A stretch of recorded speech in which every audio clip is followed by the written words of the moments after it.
I know it's been a tough few years. You have not talked about it yet, and I'm really grateful for the opportunity that you're willing to take us through, some of this today. They found a tumor, or they didn't know what it was, just a tumor in my kidney, and they took it out here in LA in 2015. But then they did a biopsy, and it was cancerous. And then I did scans every 6 months. Then you do it every year, and it was fine, for 5 years. In 2020, I was back in Sweden and had some kind of acid reflux, or so I didn't know what it was. So I did an MRI, I did one, and they found that there were a few more tumors around that area. So you have the surgery, you wake up, you're told they actually removed 6 tumors. Yeah. And what happens from there? There's a picture that I was going to direct and star in that was starting in the fall. The doctor called me when I was in Alabama, ready to shoot, and he said they found one more tumor in the liver. So I was like, oh, shit, okay. At that point, it started to hit me that this is kind of something serious. They did a scan to, prepare for surgery. And the surgeon called me and said, no, it's grown now, it's too big. We can't take it out. It's like the size of like a small lemon. So now, if they can't take it out, that means you have to do systemic therapy. But then I started getting these side effects where I got diarrhea and I lost a lot of weight. And that wasn't very nice for myself or for, my poor fiancé to suffer through that. His mouth got really sore, his hands got sore feet, and he couldn't eat anything warm, anything cold, anything like spicy. So that was a struggle to get food down, so he kept losing weight. The problem was the doctor over there wasn't really sharing information with us, so we didn't really know. Didn't know what was going on. And these are the doctors at Cedars? These are doctors at Cedars, yeah. I had signed an Expendables 4 and Aquaman, a sequel to Aquaman, and both pictures shooting in London in the fall of 2021. When I got to London, they had a really good guy there who kind of was put in charge of my care. And I didn't hear from the people at Cedars for 6 months. They had never called me or anything. I think now, thinking back, they probably thought, oh, I'm a lost case, which I'd realized that with a guy in London. We realized it was a lot worse than we thought. He kind of started talking about all these different tumors, like in the lung, in the stomach, in the spine, outside the kidneys. Do you remember specifically what he said? He started saying things like you should probably take a break and spend more time with your family and so forth. So I kind of asked him, how long do you think I've got left? And he said, I think he said 2 or 3 years, but I could tell in his voice that he probably thought it was less. Did you think it was it? I thought it was it, for sure, yeah. So, yeah. Yeah,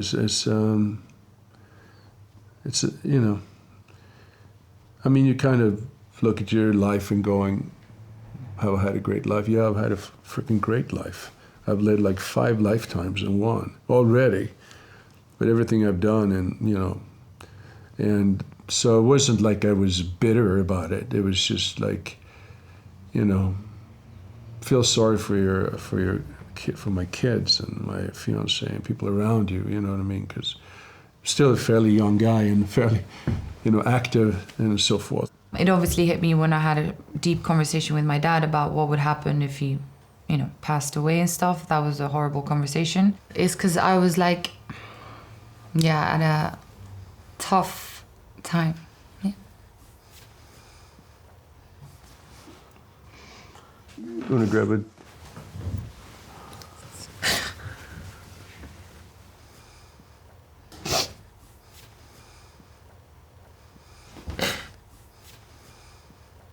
Sorry. Oh, it's fine. I think it's just sometimes I keep so much in and I try to be like tough a lot. Yeah. I don't think I've even spoken that much about it, like what would have happened and stuff like that. Because also I have to be strong for my sister. And that's a heavy burden to carry. I mean, I've always known that family is the most important thing, to be honest. You need to understand that life can change in a second, and you need to be on board and you need to be strong. So in the midst of my, shooting these 2 movies and being kind of depressed, I decided, well, screw it, I might as well get a second opinion. So we get there and I see this doctor. I meet this doctor, Drakaki. This legend walks in and he's so sick looking and completely absent from the whole visit. He's just looking the floor. And he was told that he has a few months to live. That's how we get challenged to see, can we find a different avenue to care for these patients? And so then I had my colleagues to offer another biopsy and talk to pathology and ask them to reevaluate the tumor. He was lucky because we did find a mutation that is actually common in lung cancer. And I was able to get off-label use for his kidney cancer, treating as if it was lung. She was like, this is really good news. There's so many medications that targets this mutation. We're gonna start with this one that seems to be the most effective. I remember we were driving home and it was like, we couldn't speak. Like, both of us were like, it's like a movie. If I'd gone on the other treatment, I had about 3 to 4 months left. I couldn't believe that it would be that radical of a difference, that within 3 months, it was, things were shrinking by 20-30%. How well do you recall sharing with your family when you had the positive news? Yeah, I remember sharing it with them. Yeah, it was emotional because, even I remember telling even some of my good friends. Nobody wants to think the worst, but I think they did think, that it was over. What's happened since then? So 2022 was basically watching these medications do their thing, and finally things had shrunk into about 90%. Now I'm in the process of taking out the remaining scar tissue of these tumors. I used to say his cancer is melting away. There are certain parts of his body that the cancer is responding really well. There's some lesions that we cannot see them anymore. So that is above expectations. What's the prognosis now? The prognosis is that hopefully when they take these out, there's no cancer activity, and the medication that I'm taking is going to suppress everything else. I hope it's years. I don't think it's months. My hope and goal is to try to keep them on these medications as long as possible. And then as the future and the science is changing, just keep getting biopsies as things change within his body to try to identify newer targets for treatment. Going through all of this has impacted you now. How? Well, I think, you appreciate life a lot more. You appreciate every day. Every day I can be with people I love. And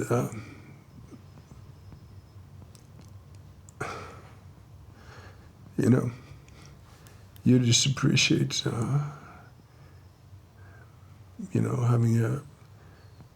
being lucky enough to be alive and appreciate every moment there is. This is just the first time I've spoken about it, so if it can save one person's life who was in my situation, then it's worth it, for sure. As you're thinking about this, what makes you emotional?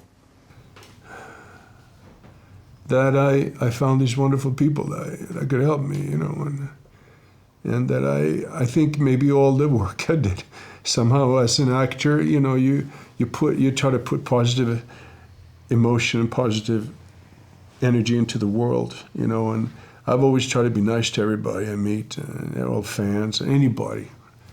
And maybe it came back to me somehow now when I needed it, the most. I think when you put love out there, you get it back, Well, speaking of love, you mentioned your fiancé. How did you guys hit it off? We met here in West Hollywood at Equinox. I was looking for the boxing room, and I just grabbed somebody who was going up the stairs and hey, excuse me, where's the, and she looked like a trainer, where's the boxing room? And she turned around and it was like, oh, you know, there's like one of those flashes when you go, uh-oh. And she looked at me for a second. I could kind of tell that it was kind of mutual to some extent. And we became friends first. And there was nothing romantic for a while. We just trained together. I didn't even know she was from Norway. She, you know, she sounds very American. She did have those long legs, though. It didn't. Something Scandinavian going on. Okay, so I have to ask this because it was a funny story. The Snapchat and your parents. My mom, my stalker. The first time I spent at his house, obviously I wasn't going to tell my mom about it. I wasn't planning on it becoming anything serious at all. So my mom, she stalks me. I should have known, but. I mean, it's your mom. She wants what's best for you. She checks the Snapchat map and she found that I was not home. And then she sent me a screenshot of me on the map and she Googled the address and she found out it was Dolph's address. So that was a bit awkward. But they're cool about it. They got to know each other really well. And the rest is history. Yeah. I didn't know why she liked me at all, but I suppose she saw something there, and she didn't know about my acting career. She didn't know anything about me. I'd have to imagine these past couple of years together has only kind of strengthened the relationship. Yeah, I felt sorry for her because I didn't want her. She's quite a bit younger than me, and having to deal with all this bullshit, all of these doctor's appointments and all this. But she's been very good about it and super supportive, and I think it's brought us together. She was like an angel that was sent down to help me. But by the way, on the younger than you front, because I was grilling her about this the other day on the phone, what's that dynamic like? Your daughter Ida was telling me, she's like, first time Dad told me her age, she said she was 28.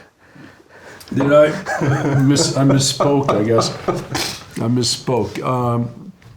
Look, the age difference, it's quite it's quite severe, but I think, I'm lucky in one way because I'm in show business. I deal with young people all the time. I work out. I don't feel that old. How did you find out about Emma?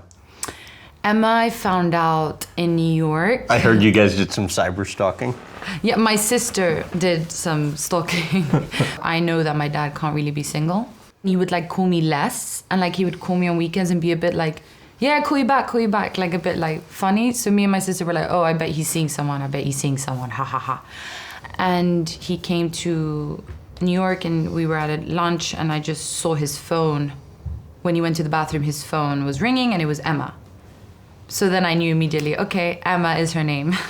Obviously the age thing was a bit weird, especially when we started hanging out in the beginning. And then after that, everything was chilled. I just feel like Emma is very mature for her age. For sure. I mean, she's had an interesting life. She came over here from a small town in Norway. She was married here, and she went through a difficult divorce, and went through a lot of stuff that most young people her age don't have to deal with. So she's quite mature, and I think I'm at the same time quite youthful. But I've been with people that are twice her age, or they're less mature than she is. And, sometimes I think about that how old was Einstein when he wrote the theory of relativity? He was in his early 20s, They don't have as much life experience, but it doesn't mean you can't relate to them. How do you propose? We were in Stockholm and he had rented this suite with a balcony and there was a woman playing violin in there and champagne on the outside and he got really nervous, but it was very sweet. She's been everything. She's been supportive. We've been lovers, but we've been partners. She's turned out to be a very clever person in filmmaking. I produce and direct movies, and she's produced one film with me now, and we're doing the second. And, believe me, I've felt very depressed a lot of times, and, I've been fighting that, what am I doing? How is it going to end up? is it worth it? But, she makes it worth it. Growing up, I understand you could not play sports. No. Well, how does that work? I couldn't play sports because the summer in Sweden is very short, and the pollen goes from like nothing to maximum high amount very quickly in May, say April or May, and I would get really sick in the summer, and I couldn't really be outside much. And you were always picked last. Yeah, I picked last on the team and so forth. Between that and my dad beating me up, I had a lot of, insecurity. And bullying from classmates? Bullying from classmates to some degree. My way to kind of feel special was that I was very good in school. So that's how I kind of got back at them by answering all the questions correctly. You mentioned your dad and Yeah. the abuse. You had a few other siblings, obviously. Why was it that he would only touch you and your mom? Yeah, it's a good question. I think I may have reminded him of himself. Maybe it was the fact that I was the first son, and maybe he got jealous of me because maybe my mom gave me more attention than he gave to him. I'm not sure. I mean, he had a lot of issues. What would he do, and what was the worst?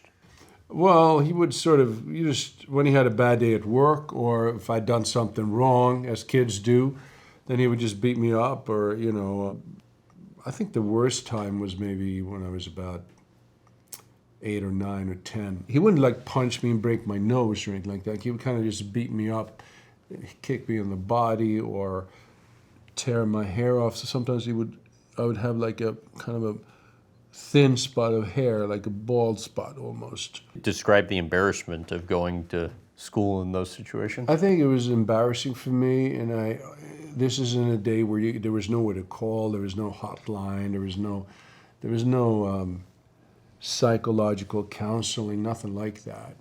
Basically, the man, this is in the 60s, the man was the head of the household, and he was in charge, and my dad he had a high position in the government. I couldn't say anything, but I think mostly for me, it was more, I looked up to him a lot, as a little boy do. And when somebody you love hurts you, it does a number on you as a kid. I think you end up blaming yourself a lot. Is that Somewhere what you in did? there. I think it did somehow blame myself. I think it gave me a real ambition to succeed and to prove to the world that I wasn't a loser. The fact that I became a fighter and I became very good at school and later tried to excel at things, he helped me in that respect. Maybe without him I wouldn't have done that. Like my siblings are in Sweden, they live nice lives, but they don't have that urge to prove anything to the world. So that was a positive thing to some degree. What would he do to your mom? Beat her and torture her and throw her out of the house, and she'd have to sleep like in, outside, and she'd still have to cook food for everybody, and yeah, it was tough. And painful for you that you couldn't protect her. Couldn't protect her. Yeah, I know. You had some underlying anger, from what I understand, towards your mom for a Yeah, while too. Why?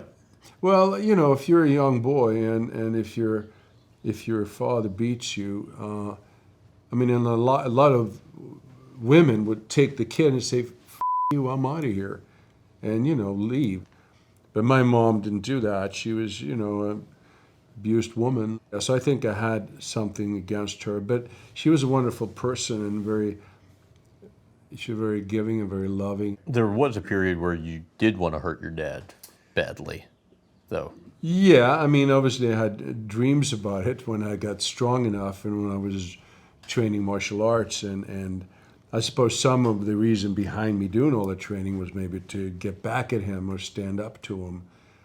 But, life is strange. By the time you're 18 and you shoot up and suddenly you're 6'3" and you start weighing 200 pounds, and then your dad in the meantime has gotten kind of weak, and now he got sick too, and couldn't just show up. And martial arts teaches you to respect, and it teaches you not to misuse it. So I couldn't just take a train back home just to beat him up. It wasn't it wasn't my personality. Why did you never talk to him about it later in life? Yeah, but by the time I got old enough and mature enough to speak to him about it, he was kind of, he had mental issues, and he was kind of like, he wasn't living in reality. He was living in a parallel universe where he suspected people of being after him, and he saw like secret police everywhere, and he was kind of sick. And I realized there was no way I could bring it up to him. He had no recollection of that at all. He grew up during the Depression in Sweden in the 30s, when people starved to death in a small town. And I think my grandfather, his dad, used to be a hard drinker, and he was very violent too. And I'm sure my dad, he was probably a sensitive young boy, and somebody really abused him. So I forgave him because I knew that he didn't want to be that way. What was involved with getting to the place where you forgave him? I think when I really had to do therapy to really forgive him, perhaps he was forced to do something when he was a kid. He may have had other adventures, plans or dreams that he never acted on, but I did. I switched. He probably admired that in me to some degree, that I had the guts to do that, to follow my instinct, my heart, instead of what he did what he was told by his parents. What thinking about that still makes you emotional? Well, because I wish I would have, I wish he wouldn't have had that illness, that I could have connected with the nice part of him. He was a very smart man and charming, and I just feel sorry for him. I wish I would have been there to help him. Seems to be very clear alignment with when therapy started and when you started becoming more open in media conversations. Yeah, that's true. I started therapy in 2012, and it really started working like 2014 in there somewhere. And I mean, all these things I wanted to do, for instance, professionally, that I wanted to do before, but it wouldn't work out. Started happening, better film roles and so forth. He thought it was for and he would, like he said that on I think he said that on a TED Talk or something. Well, but I think everyone should just be open about trying to heal themselves. Everyone's had a lot of tough things happen to them in their lives, so why not? I was very self-destructive when I was younger. That means what? Well, it's something called escape behavior. Like, for instance, if you're a young kid in Sweden and your dad can come into your room and beat you up anytime he wants to, and you can't do anything about it. You can't run away. You can't fight back, and it's called freeze. You freeze. The emotions get locked inside you, and you try to escape it by alcohol is a good way. I mean, organized violence is good too, like boxing, martial arts, and that's why I became a fighter, and that's why I try to get it out through acting as well. And also drinking too much and kind of abusing my own body. And a lot of that disappeared after I did therapy. The tools that therapy taught you would be what? To be honest with yourself, and to not to be afraid of examining, the dark areas and the pain inside. Because there's a lot of strength in that. Everybody has problems. Everybody has a tough childhood in their own way, and I just think if you don't work on yourself, then the older you get, the more it rules your life, and the more you become a slave to it. It takes over, and you end up doing things you don't really want to do, but you have no choice. What do you think's been your single lowest point and how you got through it? The single lowest point was probably when I was married. I lived in Spain. My wife didn't want to move back to LA. I'd retired 30 years too early. I retired when I was 35, moved to Spain. And financially, I wasn't doing well. I wasn't getting the movies anymore because I was too far away, and I had to get divorced. And I didn't, and I hadn't dealt with the PTSD, hadn't dealt with my trauma, and I was just basically, I was kind of suicidal and self-destructive and drinking and having affairs and just being a really bad husband and a really bad dad, I mean, that was a low point in my life.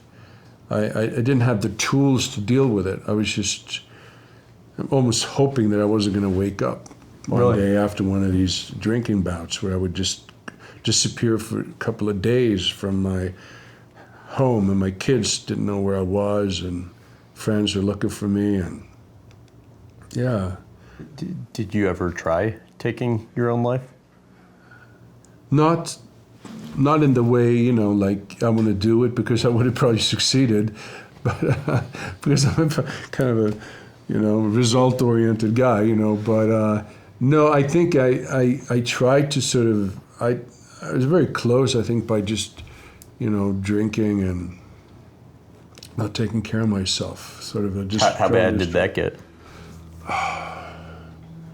Well, it got bad. We just end up with some woman who I never met or can't remember anything about, just be gone with her for like maybe a day or two, just drop my kids up to school and then just go on a bender for a couple of days, to a point where some of my friends would find me finally and pull me out of bed, and I would stay at their house until I was, sober and well enough to go home to my kids. After I did therapy, I went back and I apologized to my kids and my ex-wife too. What did you say? I just said, I'm really sorry for what I did, and I hope you can forgive me, And they started crying immediately. Did they? Yeah. So I knew that it was good that I did it, because they realized that their strong dad can also make mistakes, but the main thing is that you have to owe up to it. My wife started crying before I didn't even have to say half the sentence. He said sorry to my mom. He said sorry to us. Tough conversation. I think more for my mom and my dad, it was great for them. I think, especially for my mom, that he, said sorry about a few things that he did that hurt her, which I also looked up to, as a daughter, because obviously I was a bit angry at him at that age. It's important to see a guy respecting a woman and saying sorry and, realizing that he's done wrong in some things, that's very big. How has it been ever since? Well, it's been, my kids, they're very good now. They have been in therapy on and off when they have a problem, and they think it's completely normal, and I think it's great, And I've had some issues with one, especially with my younger daughter, and we've been in therapy together. I hear she's more like you.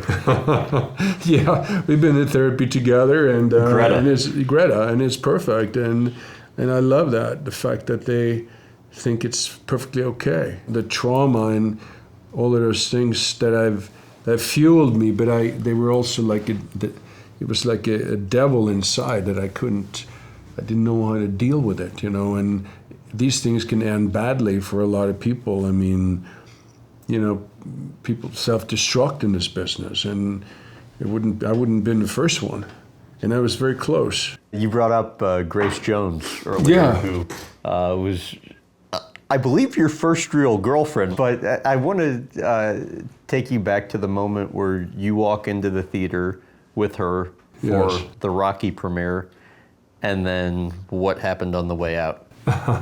Yeah, I'd been with Grace for about 2-3 years. Who was as big as it gets? Grace was huge. She was in a Bond movie. She was in a Conan movie. It's How I Met Arnold. And, I was with her in New York, and I started studying acting with her acting coach. And then I went out for a boxing movie. It turned out to be Rocky IV, and I got the role. And suddenly this kind of nerdy chemical engineering student who she was dating who was also a fighter. He ends up, being on his way to movie stardom, but I didn't know that. And I went to the premiere of Rocky IV in Westwood, and there was a big premiere with elephants and marching bands, what have you, and there was a limo, and coming out of the limo was Grace in one of her great big hats and looking fabulous, and people were trying to get me out of the way to take pictures of her, like, who is this guy? Get him out of the way. I hadn't seen the movie, I just did some ADR when you do dialogue replacement, and I'd seen some black and white print, bad print. I thought it looked like shit. I was like, all this work for this? It's like crap. And then the lights went down and these two boxing gloves came up, Russian, Soviet and American collided. And I remember sitting there like, I was frozen in 90 minutes, whatever long the movie is. And the lights came up and people applauding, and we were sitting there next to Stallone somewhere. But I realized everybody was looking at me somehow. And when I came out, people were taking pictures of me. And they were more interested in me than Grace because, she was a big star, but she was kind of old news. It's always the new star that people are interested in. And it took me 3 or 4 years, I think, to get my bearings back. It was a crazy time in my life. It was wonderful, but crazy. Explain what she was doing with your clothes when she once missed a recording session at the studio. Well, she was a temperamental girlfriend, and she had a lot of late night parties, and I had to get up and train with Stallone every morning at 7 o'clock, twice a day for 6 months. And I started looking a bit tired. And he was like, you can stay at my place. He moved his sister out of the guest house, and I was staying up at his house, full with bodyguards and whatever it was. And then Grace got upset. So one day the maid calls me and says, oh, sir, you have to come back. I'm like, why? Oh, ma'am is burning all your clothes. Well, it turned out I had all these, fashion clothes from New York. Johnny Versace made me like a special leather jacket when he first came to America and all of that. And it was all burnt. It was all in the fireplace, like ashes.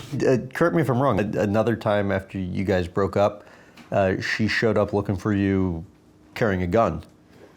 Yeah. There were a few things like that. She...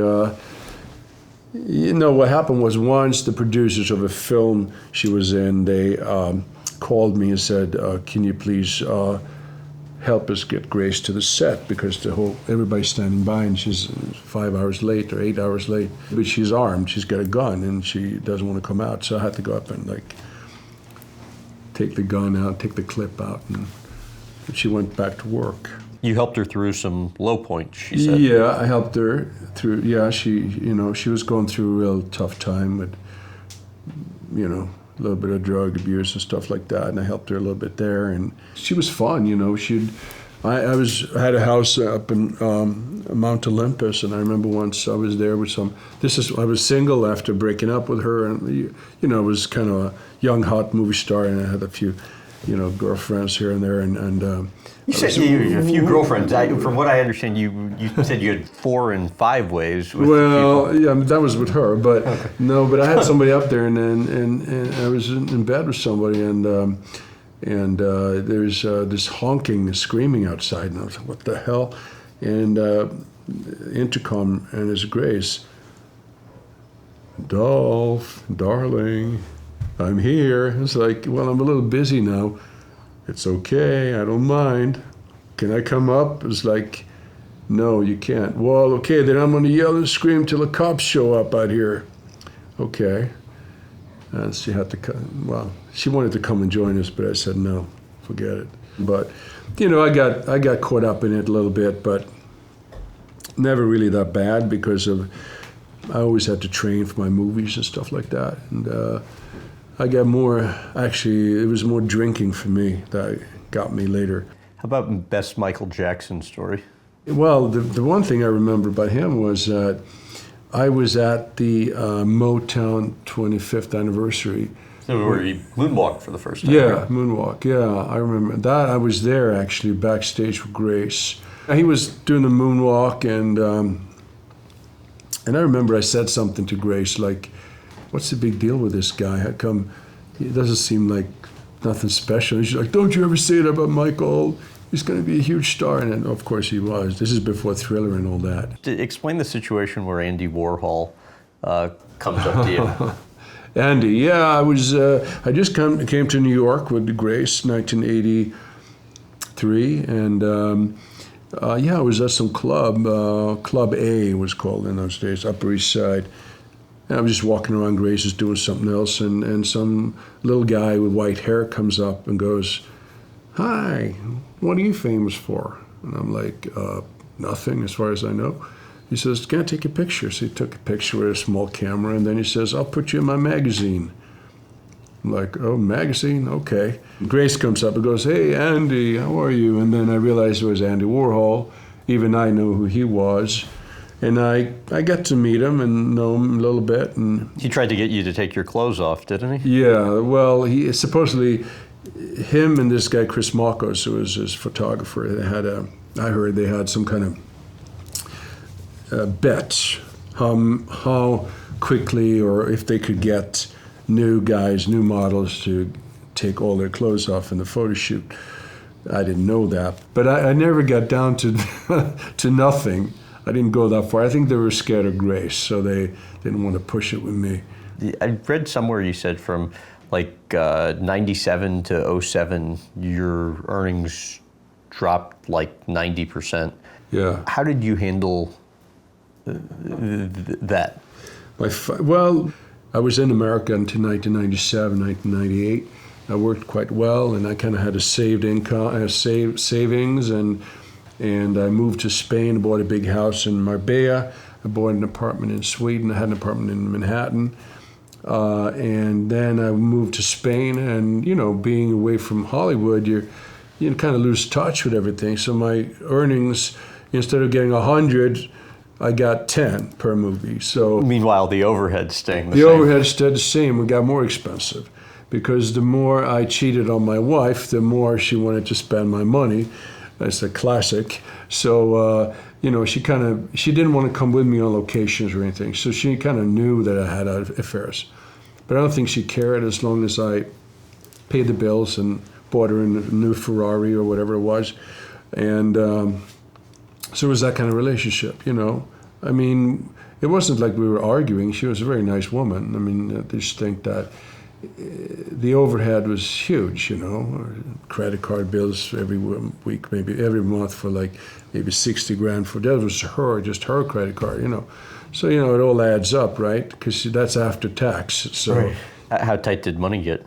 It got pretty tight, and what happened was I had to be gone a lot to work all the time, so my kids only saw me on vacations and stuff. And that's because if you weren't gone all the time for doing the work, I mean, basically you aren't going to be able to keep up with the bills. And I finally said, I got to move back to LA. We got to sell the house here and try to cash in on the house and all of that. But then the financial crisis hit, the end 2010 or something like that, and we got divorced, and I moved back to LA.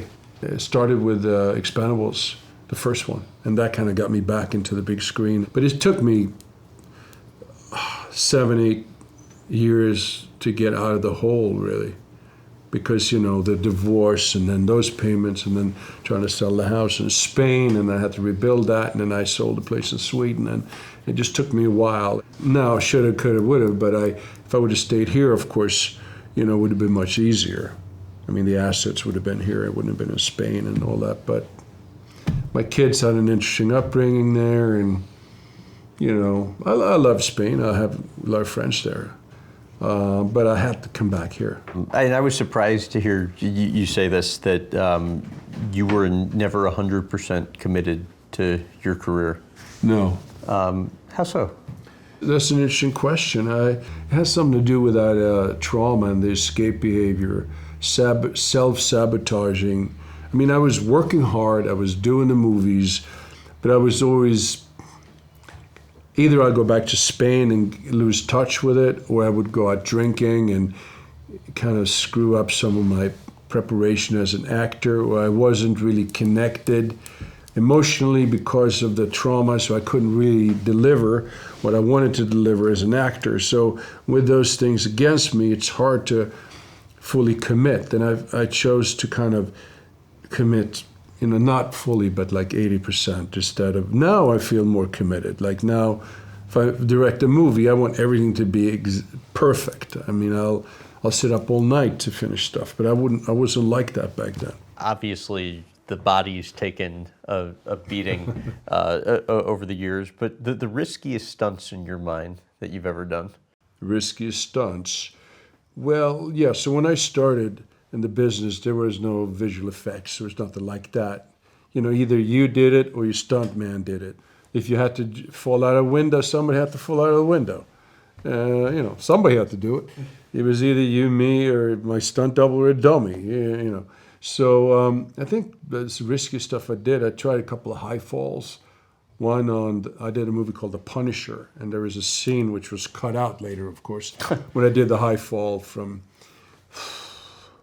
40, 50 feet, maybe 60 feet, something like that, into a bag. I hurt my back. I half missed the bag a little. I just did it because I was bored. I had nothing to do. I wanted to try it. Did that. I did one thing on Masters of the Universe where in the movie I go on this He-Man, my character goes on this flying disc. And there's a scene where I'm in this building and I knock out the glass of a window with my sword, hilt of my sword, and I see the hovering disc and I jump onto it. And as I go, I realize there are no boxes, there are no safety. They forgot that. I'm like, so I get ice cold. I realize if I miss this, I'm done, right? I'm dead. And I somehow made it to this platform. And typical in those days, I didn't make a big deal. I guess I got a little pissed off, but somebody should have gotten fired, but they weren't. But the jump is real, and that was kind of scary. And then I did another transfer from a motorcycle to a Jeep. To a Jeep in Red Scorpion. Which those are tough. Yeah, they're tough because you're on the motorcycle sidecar, and then you got to jump to the truck. And this South Africa, of course, so there's no safety, and they use the real dynamite for explosions. And those days, it was a war between South Africa and Cuba up in Angola, so it was all real troops. And actually, one of our instructors had, he got in a real shootout with terrorists. And he still had dummy rounds in his gun from working with me on a Friday. And on Saturday, he's in a shootout with some ANC terrorists. But he's so cool. He reloads the gun while that guy is trying to get his bead with an AK-47, and he kills him. Wow. Killed the guy and took his gun and showed it to us the next day. Yeah. You glad you did all the stunts? Yeah, I'm kind of glad I did it. I wish I would have been a little more careful with my body because I took a lot of beatings, A lot of times I'd been out drinking and staying up all night, and I'd still do a fight or do a fist fight that's, 3 a.m. and minus 20 degrees in Montreal or something without a warm-up, throwing roundhouse kicks. Not the greatest for your hips, but, I did it, so... The lasting impact on your body today is what? The biggest injury I've had is my ankle, which I did in the Swedish military when I was 20 years old. I saw the picture you posted of that thing. My gosh. Yeah, I did an ankle replacement here now, just 4 or 5 months ago, on my left ankle. But I've had that ankle all the way through the military and through all the movies. And the army doctor I remember he told me, he saw the X-ray and he says, Lundgren, no more sports for you. You're done. And this is 1979, so he was a bit wrong. I mean, I did last another 45 years. What about steroids? Steroids, yeah, I tried steroids back in the 80s, 90s. I don't know if it has anything to do with the cancer. Of course, it struck me as it could have had something to do with it. Is that something you've really thought about? I thought about it because you always think that you've made a mistake in your health, health care while you get cancer. Like maybe it's only me, but you kind of blame yourself to some degree for it. But, I think maybe testosterone, there's some connection between testosterone therapy and HGH, growth hormone therapy, and cancer in some people. But I was on steroids when I was younger and for a while, and For how long? on and off maybe for 10 years maybe, between like mid-80s Rocky till about mid-90s, I would say. But depending on the kind of movie I made, if it was very physical, I mean, maybe I'd do more, or, but it wasn't like I was doing, I mean, I heard of the real bodybuilders, how much they do. Like testosterone, you can do 150 milligrams a week, and it's quite a bit. That's maybe what I would do. But I hear guys are doing 1,000, 1,200 milligrams a week, and anabolic steroids on top of it. I just stopped doing it because it wasn't really, I stopped doing movies where I took my shirt off in every scene, Correct me if I'm wrong, Sylvester Stallone was the one that really got you into bodybuilding early on? Yeah, what happened was I was up for Rocky IV, and I realized after meeting him, actually, that he On the Paramount lot. yeah, Paramount lot. I met him, and he said, "You got to put on 10 pounds of muscle." So I started doing bodybuilding, and then when I finally got the role, we did bodybuilding together. And you still remember some of the choreographed scenes? with Yeah, a him little bit. I verbatim, got a script. I got the movie script, which is 100 and some pages, and then I got another script with all the rounds, left, left, left, left, right, left hook, slip, right, cross. I mean, I still remember some of it after 40 years. Explain how you get paid for Rocky and Rambo, yet you only have to do one of them. Oh yeah, I was up in New York. I had an agent who got me up for a role in Rambo, Rambo 2, as this Russian bad guy who ended up being played by one of Sly's bodyguards. So when I went up for Rocky IV, and Sly realized that, hang on a minute, this is the same guy fighting me in Rambo 2. They paid me for that role. I think he got $6,000 or something, and then he kept me for Rocky IV. The last movie you did with Stallone, I understand it was important to you to confront him over a certain scene. Take me into that moment and how the conversation went. The film you're talking about is Creed 2, where I play Ivan Drago again, my character from Rocky IV, and there's a scene, which is a wonderful scene in the script, between Rocky and Drago, this scene over a table. And I loved this scene in the original script. It was really great because my character finally kind of opens up about what happened to him after Rocky IV. What has he done for these past 40 years? And Sly had rewritten the scene. He's a good writer. He started rewriting it, and I didn't agree with some of the writing. And the director is this young guy, Stephen Capel, nice guy, but obviously he didn't want to get in a fight between me and Sly. He got a little scared, so he stayed out of it. It was the first time I kind of stood up to Sly because he'd always been my boss and older brother, and I always, deferred to him. But in this case, I didn't. I stood by my guns, And finally, after about 2 hours of rehearsing and arguing, Sly finally says something like, "Hey, can we shoot this thing now?" And then it's like, I realized, okay, I got him my way pretty much. And I think it turned out to be a pretty good scene. But he was good about it. Afterwards, he came over and gave me a tap on the back, and it was a nice moment because it was the first time that we'd acted kind of as equals in the scene. Before, he was always my boss, You said he never viewed you as an equal and that there were unresolved issues between the two of you. Like what? He was married to Bridget Nielsen, who was a woman who played my wife in Rocky IV. She was unhappy with what was going on with him, so she kind of used me a little bit to make him jealous. How so? First day of shooting, I'm in makeup, and he just comes up and goes, we talked for a second. And he's director and producer and writer of this movie and my sparring partner. So, of course, I'm like all ears. He goes, stop hating on Gita. And I'm like, excuse me? Stop hitting on Gita. And I'm like, Gita, that was her nickname, Bridget. I'm like, what are you talking about? There's one, I was going out with Grace at the time, and I was faithful too. So I think it started there a little bit. We had some good times, some bad times, kind of like family to some degree. He was very harsh on me in the scene in Expendables 1, where he kind of yelled at me in front of the whole crew and had me do about 20 takes on the scene.